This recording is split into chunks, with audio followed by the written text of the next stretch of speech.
Welcome to red TV. నేను మీ తేజ. అయితే కేటీఆర్ గారు అరెస్ట్ అవుతారంటూ కూడా కొన్ని రోజుల నుంచి బయట ఒక వార్త చక్కర్లు కొడుతుంది. అసలు దేనికి సంబంధించి అరెస్ట్ చేస్తారు, అసలు ఎందుకు అరెస్ట్ చేయాలనుకుంటున్నారు, రేవంత్ రెడ్డి గారి ప్రభుత్వం అసలు ఏ నిర్ణయం తీసుకుంది, ఇవన్నీ కూడా మనతో పాటు చర్చ చేయడానికి ఒక పర్సన్ ఉన్నారు, అంత మాట్లాడదాం. మేడం చెప్పండి, అంటే కేటీఆర్ గారు ఈ కార్ రేసింగ్ లో కరప్షన్ చేశారు, అందుకోసం అరెస్ట్ చేస్తారు, ఏ1 గా కూడా ఆయన్ని చేర్చారని కూడా బయట ఒక వార్త వెలుగులోకి వచ్చింది. ఏంటి దీనిపైన మీ స్పందన ఏంటి? నేను చెప్పనా, రేవంత్ రెడ్డి స్కాములన్నీ బయట పెడుతున్నాడు కేటీఆర్ కాబట్టి ఆయనను అరెస్ట్ చేద్దామని చూస్తున్నాడు. రేవంత్ రెడ్డికి కొరకరాని కొయ్యగా మారుతున్నాడు కాబట్టి కేటీఆర్ గారు ఆయనను అరెస్ట్ చేద్దామని చూస్తున్నాడు. లగచర్ల బాధితుల నుంచి మొదలు పెడితే, హైడ్రా బాధితులను ముంచెల్లి మొదలు పెడితే, తెలంగాణ రాష్ట్రంలో ఉన్న రైతన్నల తరపున, ఆటో యూనియన్ తరపున, ప్రతి ఆడబిడ్డ తరపున ముందుండి కొట్లాడుతున్నాడు కేటీఆర్ కాబట్టి అరెస్ట్ చేద్దామని చూస్తున్నాడు. ప్రశ్నించే గొంతును అనేసి అధికారంలోకి వచ్చిండు. ప్రశ్నిస్తున్న ప్రతి గొంతులు నొక్కి అక్రమ అరెస్టులు చేస్తున్నాడు. వాళ్ళ మీద ఏవో లేనిపోని నిందారోపణలు చేసి అక్రమ అరెస్టులో భాగంగానే చేస్తున్నాడు తప్ప, అక్రమ అరెస్టే తప్ప కేటీఆర్ గారు ఎలాంటి అవినీతి అక్రమాలకు పాల్పడలేదు. ఎందుకంటే కేటీఆర్ గారు ఒక యోధుని కొడుకు, ఉద్యమ నాయకుని కొడుకు, కేసీఆర్ గారి కొడుకు. కేసీఆర్ గారు అంటే ఏందో తెలంగాణ సమాజం మొత్తానికి తెలుసు. కేటీఆర్ గారు కూడా ఒక యోధుని కొడుకు లెక్కనే కాకుండా ఆయనకు ఒక ప్రత్యేకంగా బ్రాండ్ ఇమేజ్ ను తెచ్చుకున్నాడు. ఏంటంటే దేశంలోనే హైదరాబాద్ ను అంతర్జాతీయ స్థాయికి తీసుకొచ్చిండు, ఐటీని మేటిని చేసిండు. గొప్ప ఐటీ మినిస్టర్ ఎవరని కొడితే కేటీఆర్ అని వస్తుంది. ఆ విధంగా పరిపాలించిండు. ఆ విధంగా తెలంగాణ రాష్ట్ర అభివృద్ధిలో భాగమై ఆయన ముందుండి నడిచిండు. ఇంకొకటి, కాంగ్రెస్ హయాంలా సిరిసిల్ల ఉరిసిల్లా ఉండే, ఆ ఉరిసిల్లను ఎమ్మెల్యేగా ఈయన వచ్చిన తర్వాత సిరిసిల్ల, సిరులసిల్ల, బంగారు సిల్లగా చేసిండు. మళ్ళా కాంగ్రెస్ ప్రభుత్వం అధికారంలోకి వచ్చి ఇవాళ రోజు కూడా నేతన్నల ఆకలి చావు అయింది. దానికి కారణం రేవంత్ రెడ్డి అనేటోడు. నేతన్నలకు రావాల్సిన ఆర్డర్లను, బతుకమ్మ చీరల ఆర్డర్లను చెడగొట్టడం వల్లనే నేతన్నలు ఒక్కొక్కరుగా నేలకు రాలుతున్నారు. మళ్ళా అప్పటి కాంగ్రెస్ ఏ విధంగా ఉరిసిల్లా చేసిందో ఇప్పటి కాంగ్రెస్ కూడా అదే విధంగా ఉరిసిల్లా చేస్తుంది. అంటే ఈ తెలంగాణ భవన్ చుట్టూ కూడా అంటే పోలీసులు మోహరించారు, త్వరలో తీసుకెళ్లిపోతారు, అరెస్ట్ చేస్తారు అని. ఇంకోటి ఈ అసెంబ్లీ సెక్షన్స్ అయిన తర్వాత కూడా అరెస్ట్ చేస్తారంటూ కూడా చెప్తున్నారు. ఇన్నిట్లో అసలు ఎంతవరకు వాస్తవాలు ఉన్నాయి? పోలీసులు గీ పోలీసులు మాకు సరిపోతారా అండి? ఉద్యమం నుంచి వచ్చిన వాళ్ళం మేము. తెలంగాణ రాష్ట్రంలో ఉద్యమంలో ముందుండి, తెలంగాణ రాష్ట్ర పోరాటంలో ఉద్యమంలో ఉండుండి కొట్లాడిన వాళ్ళం.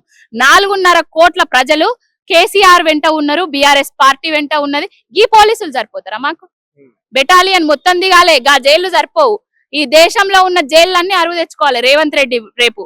ఎందుకంటే ప్రతి ఒక్కరి మీద అక్రమ కేసులు పెడుతున్నాడు కదా, ప్రతి ఒక్కరు ప్రశ్నిస్తున్నారు. ఇప్పుడు మీరు రెడ్ టీవీ వాళ్ళు ఒకసారి రైతన్న దగ్గరికి పోండి, రైతు బంధు వచ్చిందా అని అడుగుర్రి, రాలేదని చెప్తారు. రైతు బీమా వస్తుందా అని చెప్పుర్రి, రాలేదని చెప్తారు. కరెక్ట్ గా కరెంట్ వస్తుందా అని అడుగుర్రి, రాలేదు అని చెప్తారు. నీళ్లు కరెక్ట్ గా ఇస్తాడా అని చెప్పుర్రి, రాలేదు ఇస్తలేడు అనే చెప్తారు. ప్రతి ఒక్కటి చిన్న బిడ్డ నుంచి మొదలు పెడితే ముసలవ్వల వరకు మోసం చేసిండు ఈ రేవంత్ రెడ్డి అనేటోడు. దేనికి అరెస్ట్ చేస్తారు? దేనికోసం? నీ అక్రమాలను, నీ అవినీతిని, నీ గుట్టునంతా బయట పెడుతున్నాడు కాబట్టి కేటీఆర్ ను అరెస్ట్ చేస్తున్నావు, అంతే తప్ప ఏం లేదు. అయితే ఈ మధ్య కాలంలో చూసుకుంటే ఈ కాంగ్రెస్ ప్రభుత్వం వరుసగా అరెస్టులు చేస్తుంది. కొంతమందిని రాజకీయ నాయకులను గానీ, ఇటు పక్క సినిమా వాళ్ళని చూసుకున్న రీసెంట్ గా అల్లు అర్జున్ గారిని కూడా అరెస్ట్ చేసింది. దీనిపైన కేటీఆర్ గారు కూడా కొంచెం పాజిటివ్ గానే రెస్పాండ్ అయ్యారు, అరెస్ట్ చేయడం తప్పు అని ఖండించారు. సో దానికి సంబంధించి అయినా కొంచెం సీరియస్ గా యాక్షన్ తీసుకునే అవకాశం ఉంటుంది. ఇప్పుడు సీరియస్నెస్ ఉందా ఈ ప్రభుత్వంలో? సీరియస్నెస్ లేదబ్బా. ఆయనకు సీరియస్నెస్ తెలియదు, నెస్ తెలియదు. ఆయనకు అసలు పరిపాలించే శక్తి లేదు, ధైర్యం లేదు. ఏదో అంత అట్లా గాలికి నడిపిస్తున్నాడు తప్ప ఏం లేదు. 4 పూటలు ఢిల్లీకి గాలి మోటార్ల మీద పోవడానికి ఆయనకు టైం సరిపోతుంది. పరిపాలనను, ప్రజలను గాలి కొదిలేసిండు. నేనొక్కడినే సెలబ్రిటీ అని చెప్పుకుంటున్నాడు. అల్లు అర్జున్ సెలబ్రిటీ కాదట, నాగార్జున సెలబ్రిటీ కాదట, కేటీఆర్ సెలబ్రిటీ, ఎవ్వరు సెలబ్రిటీలు కాదట, ఆయన ఒక్కడే సెలబ్రిటీ అట. ఏం సెలబ్రిటీ చెప్పనా నేను? పట్ట పగలు బ్యాగు సంచులతోటి 50 లక్షల రూపాయలతోటి ప్రజలు ఎన్నుకోబడిన ప్రభుత్వాన్ని, రాజ్యాంగబద్ధంగా ఎన్నుకోబడిన ప్రభుత్వాన్ని కూల్చడానికి చూసిన దొంగ రేవంత్ రెడ్డి. నువ్వు దొంగ సెలబ్రిటీవి. నికార్సైన సెలబ్రిటీ కేటీఆర్ గారు. రైతులకు అండా దండై నిలిచి, రైతులకు తోడు నీడై ఉండి, లగచర్ల లంబాడి బిడ్డల మీద ఏదైతే అమానవీయ ఘటనలు జరిగినాయో వాళ్లకు నిన్నటి వరకు కూడా, బేలచ్చే వరకు కూడా నిద్రపోలే కేటీఆర్ అనేటైనే. ఇప్పుడు 17 మంది రైతులు బయటకు వచ్చిండ్రు. వాళ్ళందరి కోసం ఏ విధంగా పోరాటం చేసిండో కేటీఆర్ గారు అందరికీ తెలుసు. ఏందంటే లగచెర్ల బిడ్డలకు అండైండు కేటీఆర్, అరెస్ట్ చేయాలి. రైతులకు అండైతండు కేటీఆర్, అరెస్ట్ చేయాలి. హైదరాబాదితులకు తోడు అతను బయట ఉంటే ప్రాబ్లం అని చెప్పి అరెస్ట్ చేయాలా? కేటీఆర్ బయట ఉంటే రేవంత్ రెడ్డికి ప్రాబ్లం అని అరెస్ట్ చేస్తాండ్రు. ఇప్పుడు నేను ముఖ్యమంత్రి అయినా నాకు బ్రాండ్ పెరుగుతలేదు, నా బ్రాండ్ ఒక్కటే బ్రాండ్, దొంగ బ్రాండ్ అదే ఉంటుంది. కేటీఆర్ ప్రతిపక్షంలో ఉన్న బ్రాండ్ పెరుగుతుంది, అధికారంలో ఉన్న ఐటీ మినిస్టర్ గా ఉన్న ప్రపంచ వ్యాప్తంగా బ్రాండ్ ఇమేజ్ పెంచుకుంటాడు.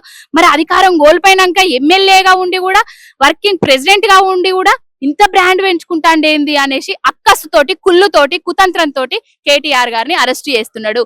కేటీఆర్ నిప్పు, ఆయన ఎలాంటి అవినీతి చేయడు, రాముని పేరు పెట్టుకున్నాడు. ఇప్పుడు మీరు అరెస్ట్ చేస్తున్నాడు అని చెప్పేసి ఒక మాట అన్నారు, ఏంటి కన్ఫర్మ్ గా అరెస్ట్ చేస్తున్నారా?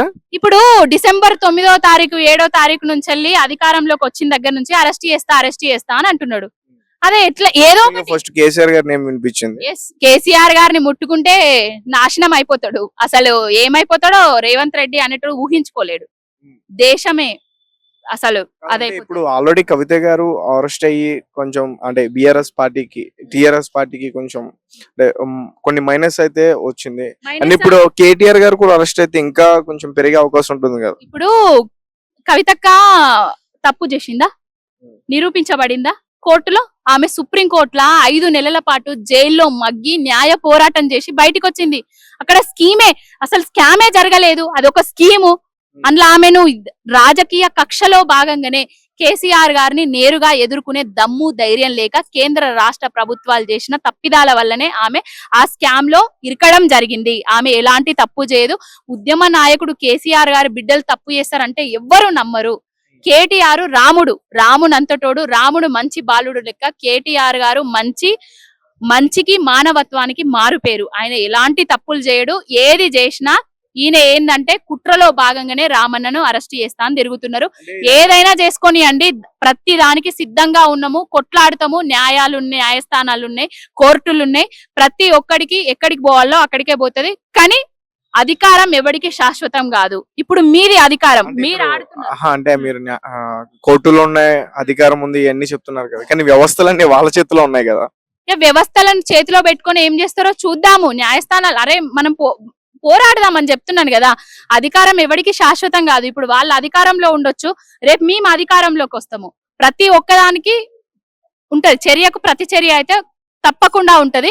కానీ ఇప్పుడు మేము అధికారంలో ఎప్పుడు కూడా కక్షలు కారుణ్యాలతో పరిపాలించలే. కేసీఆర్ గారు మానవత్వం, మంచితనంతో తెలంగాణ అభివృద్ధి, తెలంగాణ ప్రజల అభివృద్ధి ధ్యేయంగా పరిపాలన చేసిండు. రాష్ట్రం కోసమే ఆయన ఎప్పుడు పాటుపడ్డాడు. కానీ రాష్ట్ర వినాశనాన్ని, ఒక నిర్మాణాన్ని కూల్చివేస్తున్నాడు రేవంత్ రెడ్డి. ఆయనే 10 ఏళ్ల పాటు చిన్న పాప లాంటి తెలంగాణను బంగారు ముద్దుగా, అల్లారు ముద్దుగా పెంచి పోషించి ఒక దయ్యం, ఒక దొంగ రాక్షసుడు చేతిలో పెట్టినట్టు అయిపోయింది. ఇప్పుడు పరిపాలన చూస్తే ఆయనే 10 ఏళ్లు పట్టింది అభివృద్ధి చేయడానికి, వినాశనం చేయడానికి వీనికి ఒక్క నెల కూడా పట్టలేదు. కూల్చడము, ఎగవేతలు చేయడము, ఒకళ్ళను తిట్టడము, ఇదే పరమావధిగా పెట్టుకున్నాడు. ఇప్పటికైనా రేవంత్ రెడ్డి అనేటోడు మారాలి. ఈ కక్షపూరితమైన రాజకీయాలను చేయొద్దు. అంటే ఇదేమైనా డైవర్షన్ పాలిటిక్స్ అని చెప్పుకోవచ్చా? ప్రతిదీ ఏ రకంగా?